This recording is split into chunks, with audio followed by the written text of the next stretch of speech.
ये विद्यार्थियों, आज हम हिंदी व्याकरण के विषय शब्द रचना में उपसर्ग एवं प्रत्यय की भूमिका पर विचार करेंगे। उपसर्ग और प्रत्यय, पहले हम उपसर्ग क्या होते हैं इसे समझने का प्रयास करते हैं। उपसर्ग वे शब्द या शब्दांश हैं जो किसी शब्द से पहले लगकर या जुड़कर उस शब्द के अर्थ को ही बदल देते हैं, अर्थात उसमें एक नई विशेषता उत्पन्न कर देते हैं। उदाहरण के लिए कु प्लस पुत्र, कुपुत्र। यहाँ कु एक शब्दांश के रूप में है, जबकि पुत्र एक मूल शब्द है। शब्द वाक्य में स्वतंत्र रूप से प्रयोग हो सकता है, जबकि शब्दांश नहीं। शब्दांश तो किसी भी शब्द के साथ जुड़कर नए अर्थ की रचना में सहायक होता है। आइए अब हम हिंदी, संस्कृत और उर्दू फारसी भाषा के उपसर्गों की सहायता से शब्द बनाना व उपसर्ग एवं मूल शब्द को अलग करना सीखते हैं। देखिए पहले हिंदी के उपसर्ग, जैसे ए प्लस न्याय, अन्याय। ठीक इसी प्रकार एक शब्द अलग करना देखिए, निडर, नी प्लस डर। यहाँ नी उपसर्ग है, जबकि डर एक मूल शब्द है। आइए दूसरे प्रकार संस्कृत के उपसर्ग, अति, इसका अर्थ है बहुत अधिक। अति प्लस रिक्त, अतिरिक्त। रिक्त शब्द के साथ अति उपसर्ग जुड़ने से अतिरिक्त एक नए शब्द का निर्माण हुआ है। ठीक इसी तरह उत, तय हलंत, इसका अर्थ है ऊंचा या श्रेष्ठ। उत प्लस कर्ष, उत्कर्ष।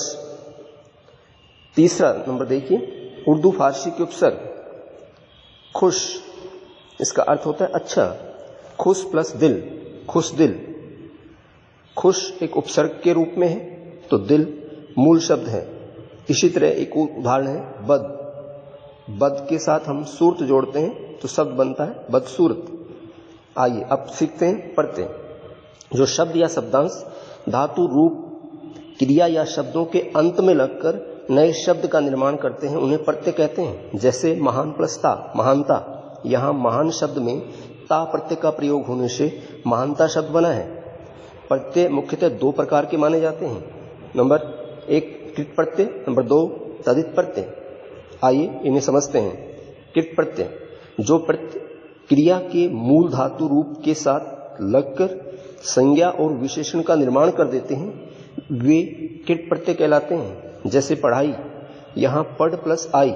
इस शब्द में आई का प्रयोग हुआ है प्रत्यय के रूप में, जबकि पढ़ यहाँ पढ़ना क्रिया मूल धातु रूप है। तो आगे देखिए इसी प्रकार अन्य उदाहरण है सजावट, सज प्लस आवट। पठनीय, पठ प्लस नीय। तो इस तरह से इसमें आव और नीय ये प्रत्यय के रूप में काम कर रहे हैं।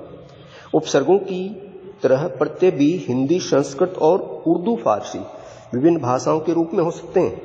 हिंदी के प्रत्यय देखिए आक, तैर प्लस आक, तैराक शब्द बनता है। इसी तरह से आन, मिल प्लस आन, मिलान। दूसरा संस्कृत के प्रत्यय, जैसे अना, भाव प्लस अना, भावना।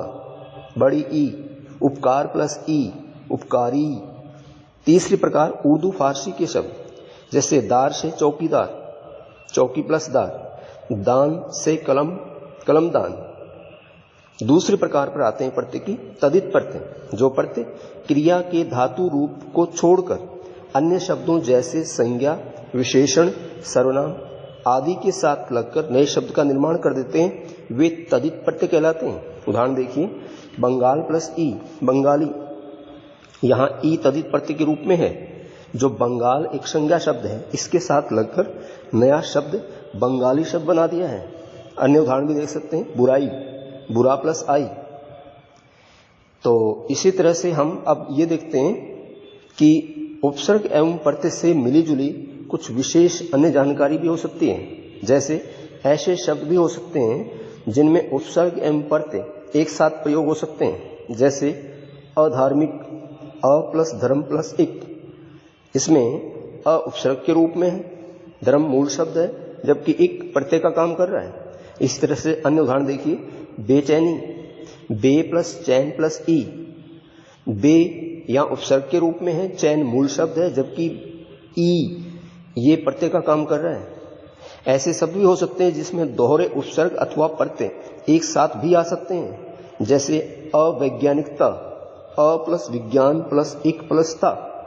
इस शब्द में इक और ता दो प्रत्यय एक साथ आए हैं।